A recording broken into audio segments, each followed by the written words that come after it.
अस्सलाम वालेकुम गाइज, मैं हूं रिजवान और आप देख रहे हैं मेरा YouTube channel journal electronics HVAC। Guys R32 gas R32 जो है उसे किस तरह हम प्रॉपरली रिचार्ज कर सकते हैं और अम्पेयर मीटर के थ्रू यानी अम्पेयरों को देखते हुए हम किस तरह इसे प्रॉपरली रिचार्ज करेंगे, इसकी डिटेल वीडियो आप लोग के साथ शेयर करने वाले हैं।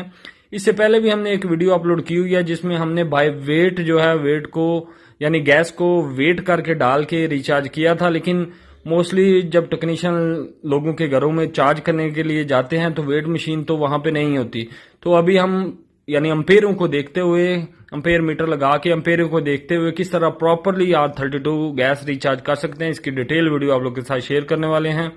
उससे पहले गाइस जो हमारे साथ नए हैं उनसे रिक्वेस्ट है कि चैनल को सब्सक्राइब कर लें, बेल आइकन को प्रेस करके ऑल जरूर प्रेस कर लें ताकि हर आने वाली वीडियो का नोटिफिकेशन आप लोग को मिल सके।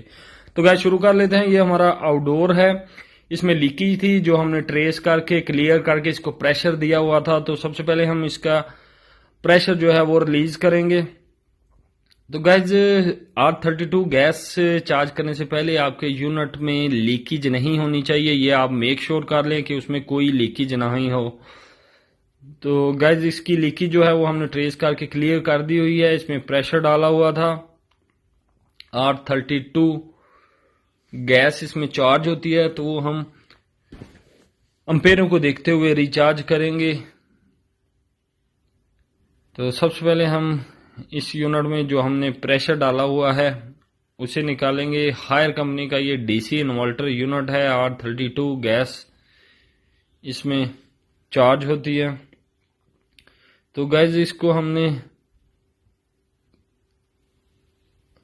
प्रेशर जो है वो ऑलमोस्ट 150 तक दिया हुआ था तो उसको हम निकाल रहे हैं। धूप थोड़ी ज्यादा है तो क्लियर नजर नहीं आ रहा था तो इसको मैं निकालने लगा हूं। तो गैस इसका प्रेशर निकल रहा है जो हमने लीकेज ट्रेस करके बाद में इसे प्रेशर दिया था ताकि 100% श्योर हो जाए कि इसमें और कोई लीकेज नहीं है।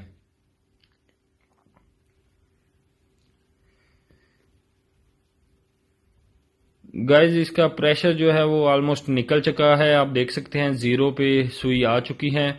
तो अब इसको हम वैक्यूम लगा देंगे और अच्छे तरीके से वैक्यूम करेंगे। गैस चार्ज करने से पहले अगर यूनिट को प्रॉपर वैक्यूम कर लिया जाए तो इसका रिजल्ट जो है कूलिंग रिजल्ट जो है वो बहुत अच्छा हो जाता है। तो इसको हम वैक्यूम करेंगे तकरीबन आधा घंटा और इससे ज़्यादा भी कर सकते हैं, लेकिन हम आधा घंटा इसे वैक्यूम करेंगे। इसको हमने वैक्यूम पे लगा दिया है और आधे घंटे ऑलमोस्ट अब आधा घंटा हो चुका है तो अब हम देखने लगे हैं। तो गाइज आप देख सकते हैं इसका वैक्यूम जो है वो मुकम्मल वैक्यूम हो चुका है, प्रॉपर इसका जो वैक्यूम है वो बिल्कुल प्रॉपर हो चुका है। तो अब हम इसको गेज को बंद कर रहे हैं और जो हमारी लीड है जो हमने वैक्यूम पंप के साथ लगाई हुई थी इसे उतार के सिलेंडर के साथ लगाएंगे। गाइस ये हमारे पास R32 का सिलेंडर है जिसके साथ हम अपनी चार्जिंग लाइन जो है वो लगा रहे हैं।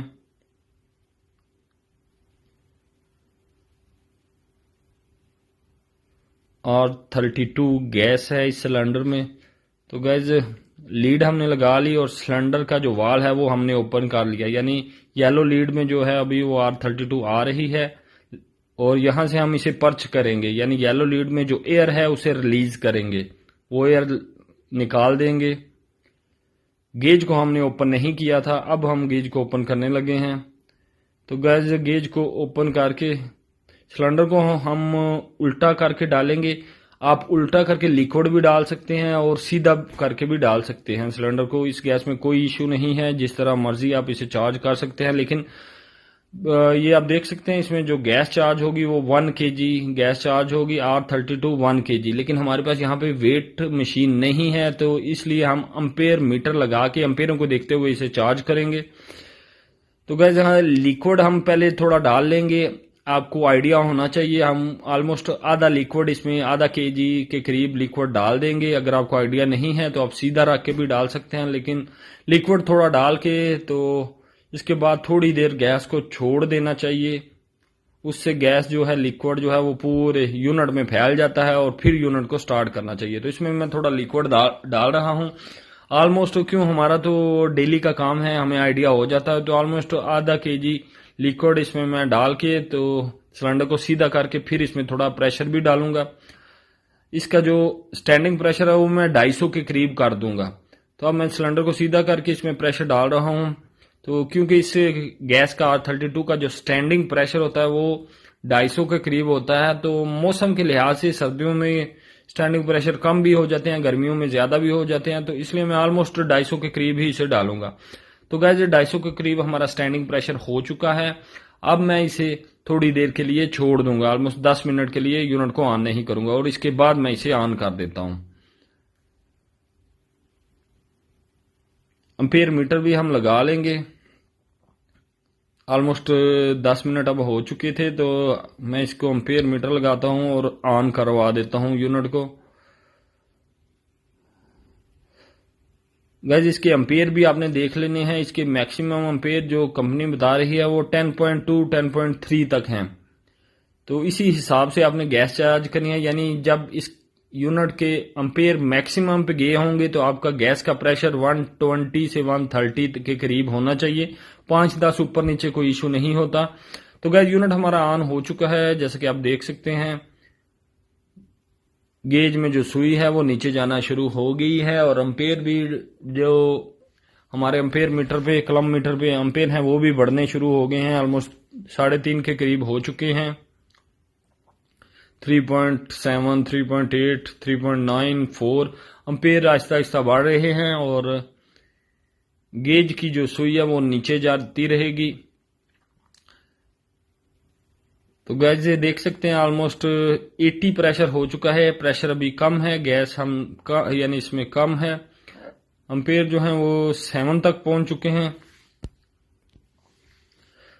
7.8, 9, 8 एम्पेयर तक चले गए हैं और हमारा जो प्रेशर है वो ऑलमोस्ट 75-80 के करीब है। अब हम इसमें गैस और चार्ज करेंगे क्योंकि हमने इसमें ऑलमोस्ट 130-120 तक गैस चार्ज करनी है।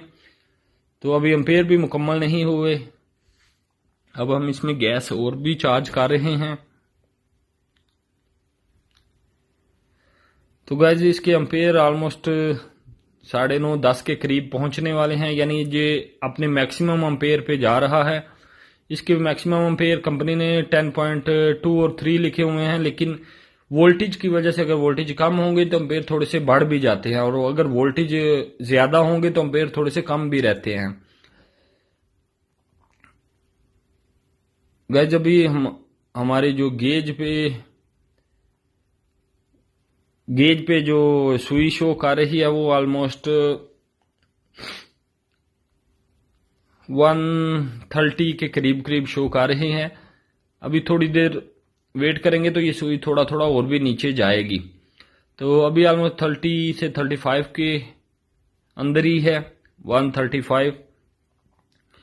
तो एम्पेयर भी मैं आपको दिखा देता हूं। तो गैस हमारे एम्पेयर जो है 10.5 तक चले गए हैं।